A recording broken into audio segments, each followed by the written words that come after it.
What's up, y'all? Welcome to Three Brothers and a Shot of Milk. And yo, da-da-da-da. The Thank you, Chris. Thank you, Chris. I did it with my No, you mouth. got a snap. Oh, you did it with your mouth. That's for Ooh, sure. baby. Pause. Sorry. Thank you.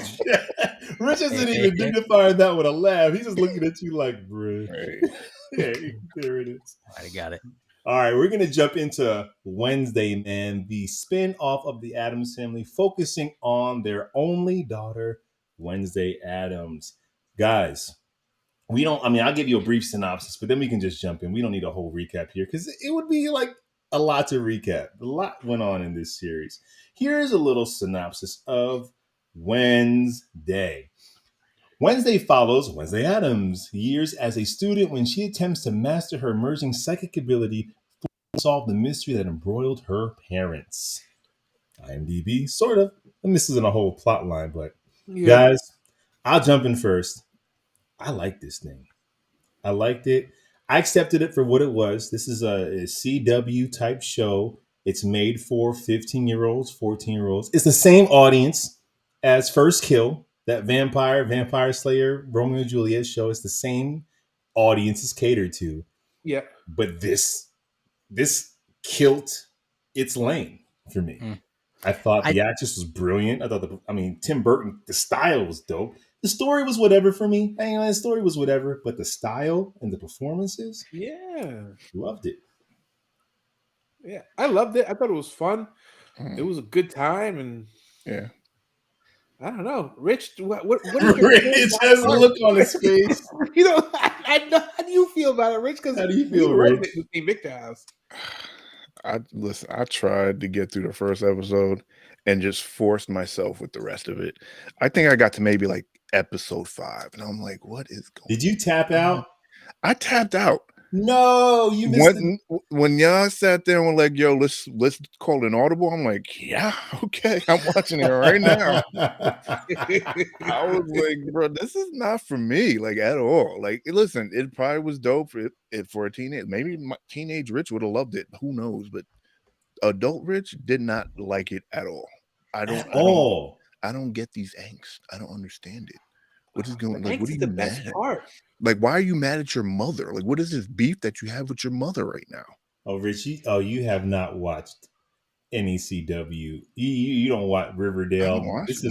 Nope. Never. Nope. I get it. It's not your content. The last CW content that I watched was The Flash. I don't remember any like crazy angst with that. No. What was funny is the same producers of Smallville made this as well. So that's the thing. Like, I fell off of Smallville a long time ago. So Bow Wow, we know when you saw Bow Wow show up. I didn't even get to Bow Wow. I just saw that Bow Wow. I was about to get back into it, and I saw Bow Wow was on, and I'm like, nope. What do you have against? All right, Jack. Let me hear your thoughts about this bad boy. I actually really enjoyed it. I'd say it was better than like Sabrina the Teenage Witch, which was also Netflix content about a girl, going to school for her witchcraft stuff. I enjoyed it more than Riverdale. I liked it, man. I thought it was funny. I thought the performances in it, for the most part, were great, except for, we'll get into more specific stuff, some of the unnecessary conflict of some of the characters made no sense to me. Right.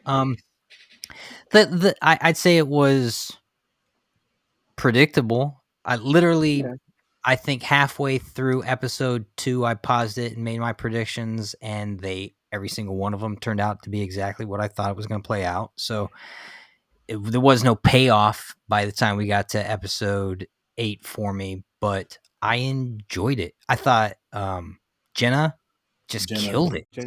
Minimalistic. It's kind of like what we were talking about with Terminator, to do that kind of deadpan thing consistently. And when we talk about the content specifically, the dance, talking about yeah.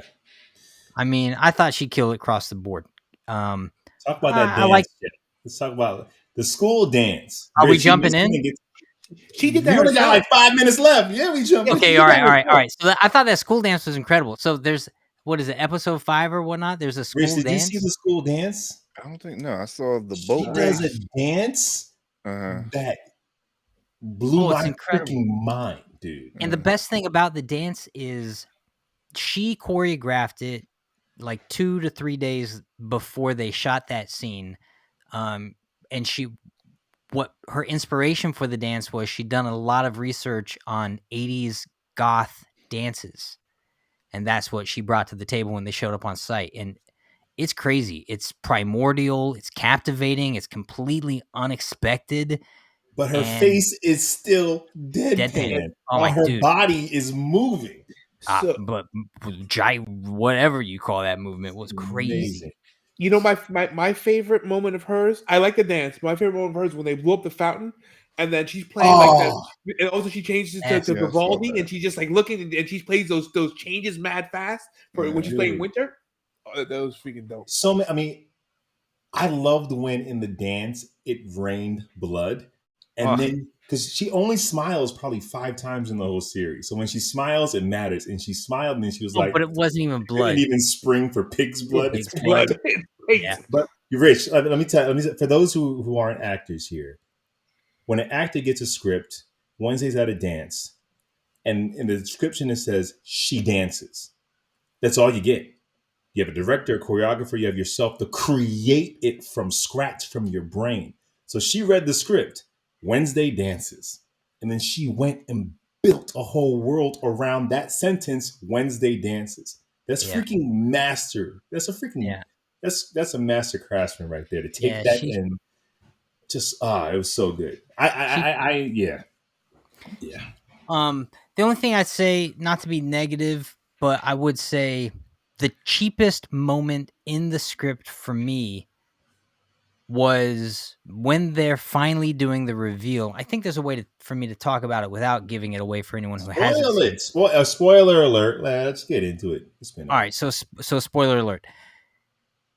The barista kid ends up being the monster, which I called that the second I saw him. I go, okay, he's going to be I didn't know it was going to be called a Hyde, but I said he's going to be the person transforming into the monster. And Christina Ricci, obviously, the second I saw her, I like, okay, she's the one coming for revenge. Because up until the end, she wasn't anyone important. No, and that's why Christina Ricci is in the Addams family, and Yes. she's not important yet. So you either have to be the bad guy, or you turn out to be the hero at the end. You have to be something. So here's what pisses me off, and pisses me off is the only way I can express it, because it's cheap and it's lying. What upsets me is when content gives you seeds to, if you're a good audience member, you can normally figure this stuff out. But when then the content lies to you, that pisses me off. And this content lies to the audience. And here's how they lie to them. There's a scene where the barista kid, they all go to the house. And then the barista kid gets separated and the monster shows up, as it typically does. I'm like, okay, so the barista kid's the monster again. But then we see the kid with slash marks across his chest, and he's fully clothed as we had just seen him. And that's when I said, okay, hang on. This is misdirection, because I don't rescind the prediction I've made. This is the only character who's going to end up being the monster. It's the only one that makes sense. But this misdirection isn't misdirection. It's a lie, because I've seen Hulk movies. I've seen werewolf movies. And when these people transform into these monsters, their clothes are torn to shreds. Could he have taken them off? But it happened so quickly. He was there with them. Right. So I go, and so how would he have consciously folded his clothes nicely to put back on? Yeah. No, this is a lie. It's not misdirection. And then how was he going to cut himself in the chest? What, as he's transforming back into himself, which he didn't exactly have control over, he keeps his hand as a monster thing to slash across his chest? I call BS on that. And then what we see later in the episode, in episode 8, we see him transform for the first time, and the only time we actually see the kid transform into the monster. And what happens to his clothes? Burst out of him, yeah. Shredded. There's not a shred of clothing left. And so we see the kid wearing the same jacket throughout the whole content.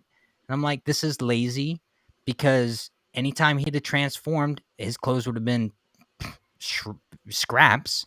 And so this is lazy, bad content. And they go so far as to have Wednesday compliment him. When she's finally calling him out, she goes, "But then when I saw you with the cuts across your chest, that was a wonderful bit of misdirection you gave to me." She literally says that. Mm-hmm. And so that's the writer having the character speak the author's words into existence, thus making it plausible that it was all misdirection, except it wasn't. That was lazy BS writing, and it was a lie because you broke your own rules. If he transforms, his clothes are shredded, and if you're going to give him a cut, okay, cool, I guess so, but what was with, he couldn't have been in the same costume. Or you would have needed to show me him being smart enough to take the clothes off. So that's when content that otherwise I actually really like gets bad grade. And I guess that's all I got to say about that. No, I mean, you're right. And I would say it would have impacted me. I just didn't care about the mystery at all. Like, I didn't care enough about it to try to figure out who did it. For me, the payoff was Wednesday giving Edith a hug. Like, that was for me, that was the thread that I was going on, is can she be anytime Wednesday showed genuine emotion, it was a payoff, right? Yeah. So the actual storyline, I didn't care for. But the human connections this sociopath was starting to make as she went on, that actually, and then that scene that she had with Morticia, where it was like mother and daughter kind of reconciling. I mean, the reason why they were at odds is kind of silly, but to still watch them reconcile was a sweet moment. What about the scene with Thing where she promises she'll make the person suffer? Like, I loved it. Yeah, I'm just watching because Jenna Ortega's so good. She plays stillness and almost emotionless. Is never emotionless. There's fire behind her eyes at all time. So when she does lean into emotion, when she does see things stabbed and she's scared, it hits you even harder because you've seen her not feel to a degree. Yeah. And then when she feels, when she smiles, when she laughs, when she gave Edith a hug and she held her tight and she closed her eyes. Rich, I'm a teenage boy again. I'm feeling all the feel. Not in that way, you sick son of a. No, he's right. You know, like I didn't really like the Fester episode per se, but the Thing moment, I was sold on it. I tell you what, I love the Fester episode for one moment when he shows up and we see the biggest smile on her face than we've seen the whole series. Like that moment of like, Uncle Fester, and she smiles. Yeah. I'm like, yes. Everything else after that, I'm like, I don't know what's going on with you. Yeah, and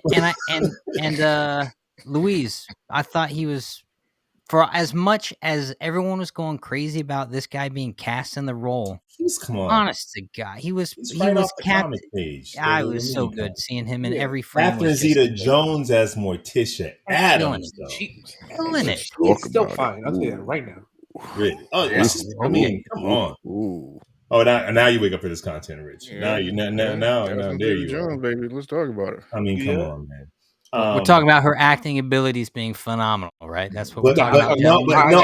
I will say, Morticia Adams, and maybe because this stuff was made in like 1940, the comic strip or whatever. A little exploitation. I mean, the whole relationship of her and Gomez is just straight up over PDA. Yeah. And she is, she always was. And Catherine Zeta-Jones, not only beautiful, she kills it. So let's rate this bad boy, man. We watched the series, sort of. Let's rate this thing. I give it a 6.5. 6.5. I'm giving it a 7.5 because I judge the lane it's in.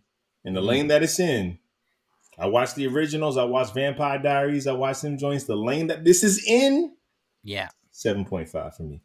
Fair. Okay. I co-sign 7.5. Yeah. You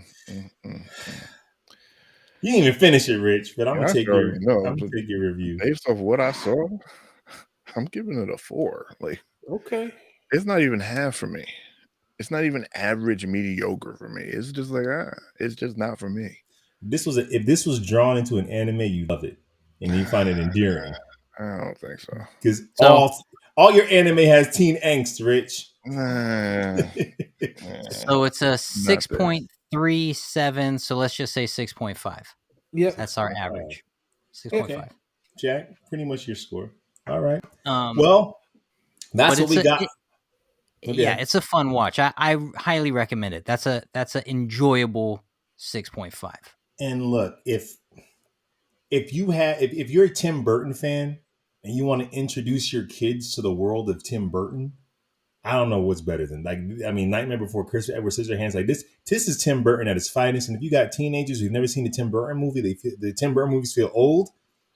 This is their gateway into all. Tim Burton didn't actually do Nightmare Before Christmas. He produced it. He didn't direct it. Well, it's still his fingertips are all over it. He's not the director of that film. A lot of people think Tim Burton directed that film. To say that. He didn't. It is the interesting way. He had his finger all up in that. Well, third knuckle deep. He wrote it and produced it. So, I mean, yeah, he might not have done the stop animation, but it's still his story. It still probably came out of his imagination, the way they looked and stuff. So basically, if you like Tim Burton, and Tim Burton didn't direct all these episodes either, but this is his baby. You can feel his fingerprint. So watch this. 6.5. Yo, we got so many more reviews. Check out the playlist. We also got a podcast. Hit the link in the description below. We're on Instagram. We're on TikTok. We're everywhere just doing fun geek content. Check us out. We'll be back. Same bad time, same bad channel. Peace out. What's up, y'all? Welcome to Three Brothers and a Shot of Milk.